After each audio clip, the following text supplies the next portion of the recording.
What's up, everybody, and welcome inside the League on Lock. I hope you're all in a good mood because it is Friday, and typically statistics prove that everyone's happier on a Friday because they're that much closer to the weekend. I don't know if I believe that because I don't believe in a lot of these surveys and statistics that people are outputting, but nonetheless, I'm happy because we get more LCK action on a Friday. SKT taking on the undefeated Griffin from the challenger scene. 4-0 start to their first LCK split. And Faker, Bang, Blank, and Wolf all back in the lineup for Game 1 against Griffin, which is what everyone was hoping to see.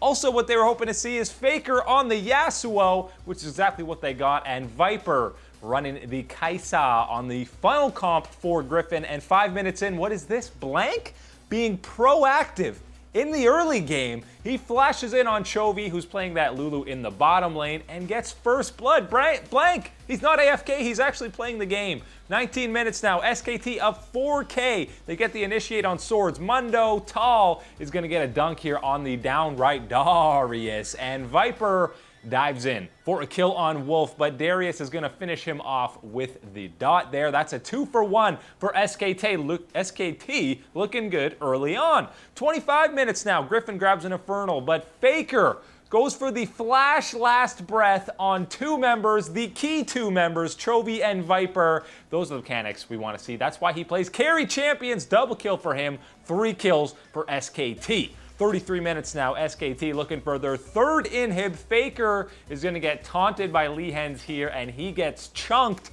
He throws down the wind wall to survive, and it's not quite going to be enough. SKT overextend a little bit. Viper dives into the back line. That Kaisa is coming online. He's going to clean up this fight and grab a triple. All that matters in these team fights is kill Viper. Kill the Kaisa. They can't do it in that one. 36 minutes now. Griffin again defending. Viper lands the Void Seeker and jumps in 1v4. And with an absolutely disgusting amount of shields, he evaporates all of SKT.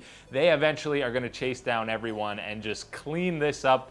They don't have enough damage to take them down with the Braum, with the Lulu, with the Shen. They chase down Bang. That's a 4-for-1 for Griffin, and they take the gold lead. Couple minutes later, Wolf gets caught out. Zanya's is not going to be enough, my man. Faker is going to get another 3-man ulti, including Viper, but he has just so much sustain from his team that he's going to stay alive, and yet again, he cleans up the fight for Griffin.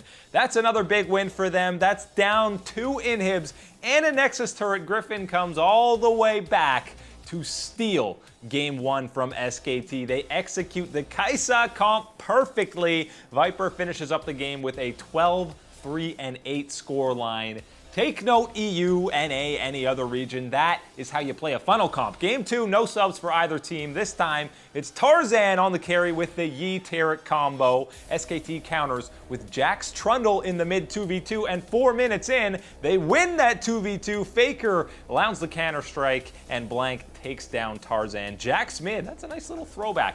8 minutes in now, SKT starts the Infernal, but Lehens is going to come in and steal it with an auto attack. SKT can't kill the Yi in this one.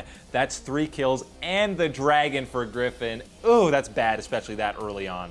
Not a good start for SKT in this one. 23 minutes. SKT engages on Tarzan. Faker's counter-strike misses. Chovy comes in time to land the Cosmic Radiance, and then it's cleanup city for the Griff boys. They grab 2 kills and turn it around to turn onto that big purple worm. They start up the Baron, and SKT is going to try and contest 3v5, but they just end up giving more kills over to Griffin with 4 dead. It's going to be an easy pickup of the Baron for the former Challenger squad. They'd close it out with that buff in 27 minutes in convincing fashion to stay perfect on the year in the LCK. 5-0, and SKT, after looking so promising in Game 1, so many positives you could take from that, they dropped both games. Clean sweep for Griffin, and they are now 0-4 on the 2018 summer split.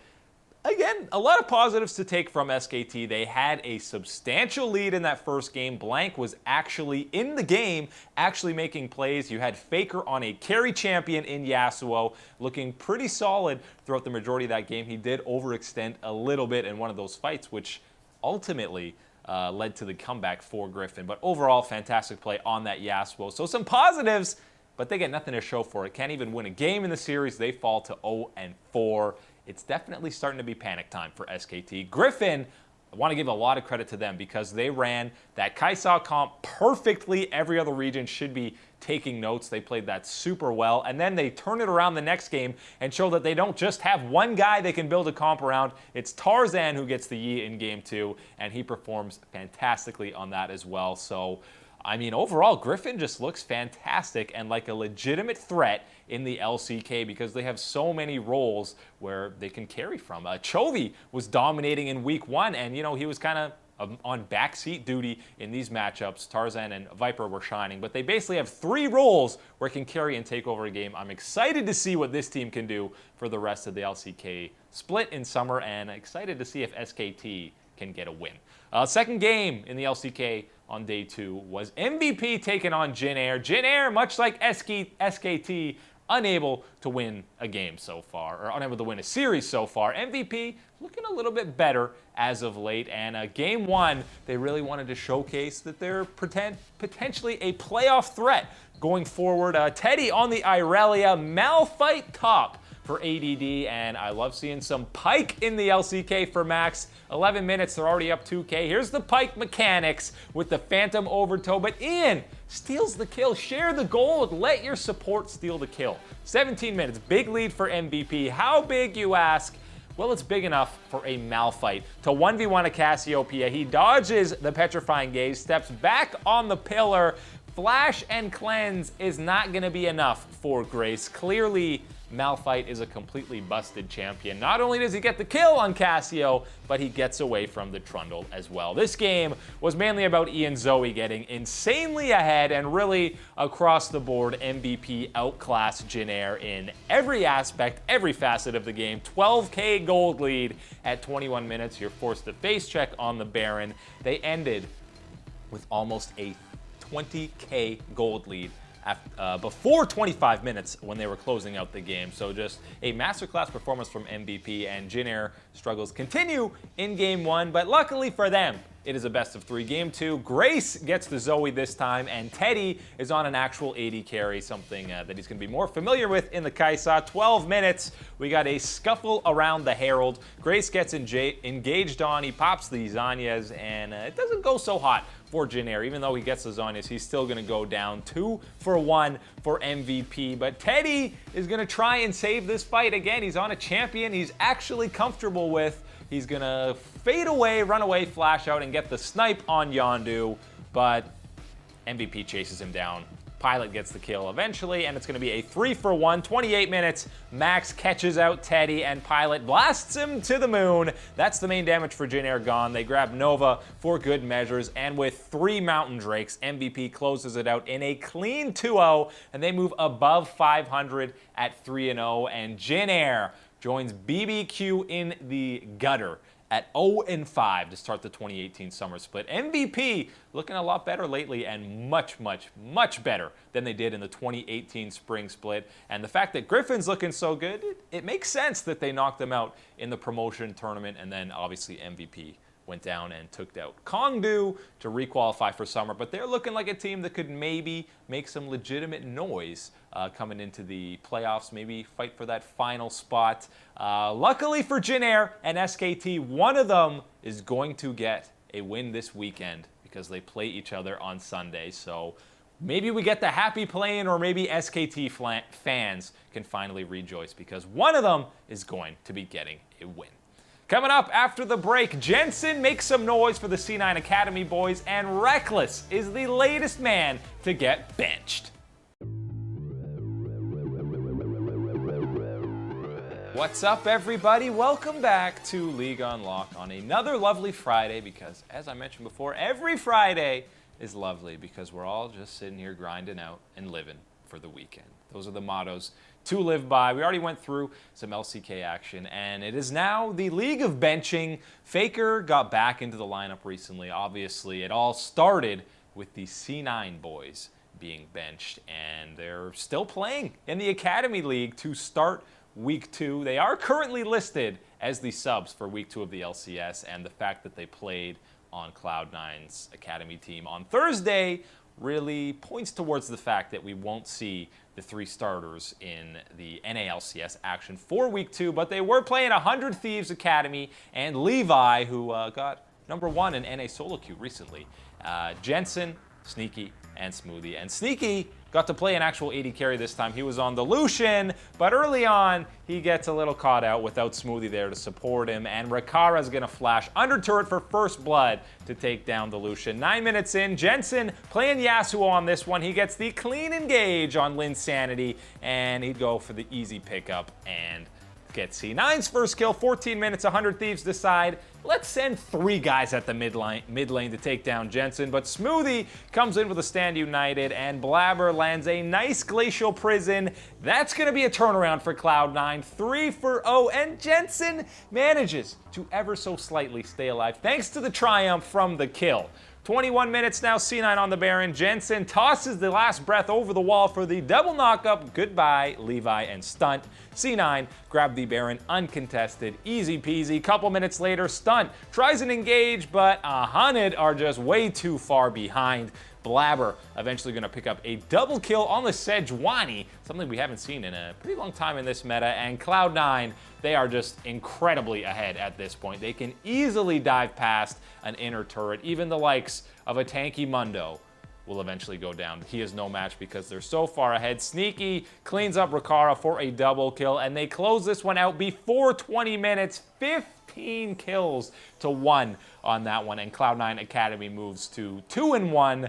That's the kind of game you'd expect to see when you have star players playing in the Academy League. That's how you'd expect them to dominate some of these lesser tier teams, because again, it's basically the B League in the Academy League. So you'd expect Cloud9 to roll undefeated and completely clobber the competition on the way. They looked a little fishy in their first 2 games, but now they move to 2-1. And Jensen clearly looking to prove that he deserves and is working hard to reattain that starting mid lane spot for Cloud9. He's been grinding hard in solo queue, and he's looking really solid in the Academy League so far. But again, they are still currently listed on LoL Esports as subs heading into week 2. So it looks like Golden Glue, Zazal, and Keith are going to be starting again in week 2 for Cloud9 in the main roster for the LCS.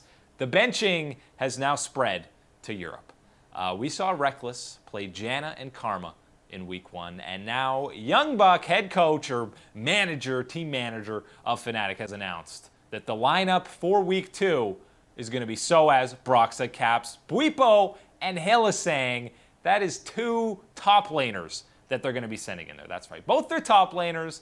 No Reckless is going to be going there. So very interesting. Obviously, seeing Reckless on those supportive champions in week 1 was already, a bit of a, surprise, because that's not what you're expecting to see out of him. Obviously, he has been the main carry on Fnatic for years now, and it's just a little bit questionable to see him playing these supportive champions. But, I guess this is what Fnatic's trying. They want to try some different styles in this meta and see exactly what's going on with different team comps. I get why they're doing it, because it opens up champion pools when you're playing something like Swain in the bottom lane. Obviously, Buipo is going to be more comfortable on that than Reckless. But I mean, at some point, they're going to have to figure out how to do this team comp, these different team comps, because you want Reckless in that lineup going forward, because he is the featured carry on here. So an interesting move by Fnatic, but I don't think it's nearly as much of a concern as the likes of benching Faker or what C9's been doing with Sneaky, Jensen, and Smoothie. This is not really a concern at all, I don't think. I mean, the meta is still kind of figuring itself out, and this is just something that Fnatic's kind of rolling with the punches. Hopefully this storm rolls over and they can kind of figure out what exactly the top picks are going to be going forward. And again, Swain and Vladimir, something Buipo has played before, much more than Reckless would, so he's going to be more comfortable on it, and it's just adapting to the meta. So I'm okay with Fnatic doing this, and I kind of actually like it. Why put Reckless and make him suffer on some of these champions he's not comfortable playing when you can just sub him out and hope that the meta turns around? Because the only problem is now, you know, they're not playing any AD carries this week, and when Reckless comes back in the lineup, you ban Kai'Sa, you ban Lucian, you ban Ezreal, and it's like, uh-oh, well now he's forced onto these more uncomfortable picks. So it makes you a little bit predictable depending on what lineup you're sending out there, but I think Reckless will become more comfortable. And I can't imagine the meta is going to stick like this forever. So Fnatic just rolling with the punches and going forward, I think I like it. I like it, and we'll see how they perform in week 2. The 2018 Asia Games, we haven't heard much about them, mainly because you haven't actually been able to watch any of the games because the VODs have not been released, and apparently they're not even going to be releasing all the matches. They'll be releasing something like 20 out of the 30 or something like that. But the qualifying is done. It's finished up. It ended with South Korea taking the top spot at 8-2. There was a 3-way tie between Taiwan, China, and South Korea. They all played each other, and Korea ended up coming out first, winning those tiebreakers. Taiwan finished second, and China, which again is mostly made up of RNG members, the guys who won at MSI, come in third. All 3 of them qualify and will advance. There they all are, hanging out with a cool little banner. But, I mean, obviously not surprising to see South Korea take first. Taiwan always seems to perform well in these group stage events. We've seen tons of different international competitions, but they're all through to the next round. You also saw in those standings that Vietnam qualified from Southeast Asia at 11-0. The Vietnamese team, by the way, is just the EVOS roster. Just across the board, all the guys from EVOS, again, the squad who made some noise at MSI. Obviously didn't get out of groups, but played spoiler a little bit and actually looked like a pretty legit squad. Vietnam is getting close to being considered as one of those major regions. So they're going through, they're through the qualifiers as well. And maybe those VODs will finally come out because, I mean, who wants to watch basically all-star teams out of the arguably 3 best regions in the world right now? Who wants to see that? So I'll be excited to actually see those VODs, but it is a whole lot less interesting when you already know all of the results. But the rest of the Asia Games doesn't get going for a couple of months towards the end of the summer, all those knockout stages. Hopefully by then we'll be able to finally watch those games and see how they play out, because you know it's going to be interesting, and it is a momentous moment, a big moment for esports as a whole. So it's going to be very interesting to check out. Coming up after the break, we're going to take a look at week 2 of the NALCS, take a look at some of the odds, and make our picks for the interesting matchups. Welcome back, everybody, to League Unlock. My name's Eric, and the weekend is just around the corner, which means NALCS action. We looked at some EU picks yesterday. They are getting going today, and now it's time to look at NA, which gets going on the Saturday. We're going to make some picks, and we're taking a look at the odds from Bet365, who the favorites are heading into week 2, and the opening match on day 1 on the Saturday. You've got the CLG Liquid matchup, which is immediately an interesting one. Liquid are the favorites on this one.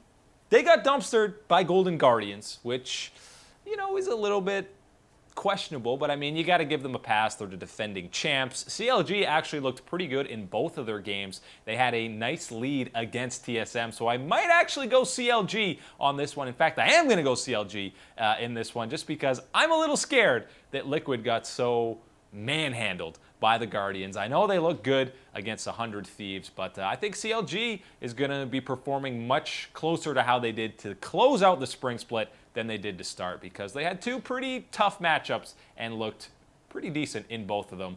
Second match is TSM Clutch, and TSM obviously going to be big favorites in that one because they looked so dominant in week 1. But if we go back to 2018 spring, you remember Clutch, the only team to 2-0 TSM in the regular season. Obviously, one of those games featured a lot of Apollo, Baron, and objective steals on that Ezreal, but they were the only team to 2-0 them.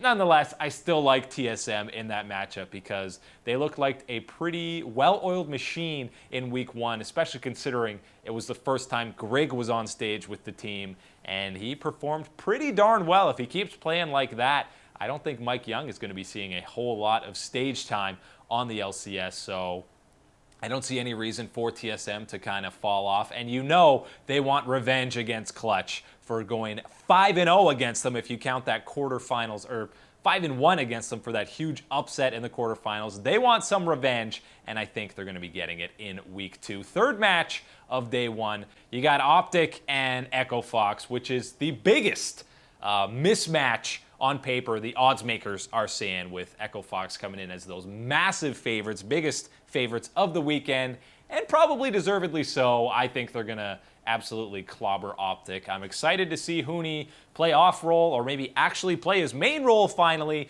because in that top lane matchup, Huni versus Dokla is probably the biggest mismatch of any position in the entire NALCS. So Fox probably going to come away with a big win there. 100 Thieves taking on FlyQuest in Game 4. 100 Thieves had a tough opening schedule. They went 0-2. Expect them to bounce back against FlyQuest. I really think FlyQuest is they might be a bottom 2 team going forward.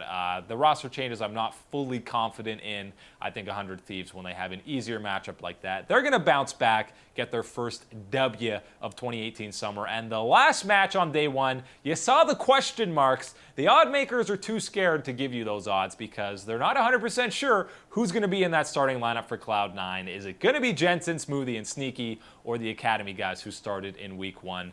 I already mentioned earlier on the show that the guys from the Academy League, Golden Glue, Keith, and Zazal, are listed as the starters. So I expect them to be there, but I still think that they're going to come up with a win against Golden Guardians, because Golden Glue was looking pretty solid in week 1, getting solo kills on Febivin. Let's look at day 2 in the NALCS. Opening match, you got Optic taking on FlyQuest. Not exactly a barn burner. FlyQuest actually favorites in this one. I'm not sure I fully agree with that. I think Optic's going to come away with that win. Power of Evil looked great in week 1, much like he did throughout 2018 spring. He's just trying to 1v9 and carry some bodies to victory. I think he'll do it against FlyQuest.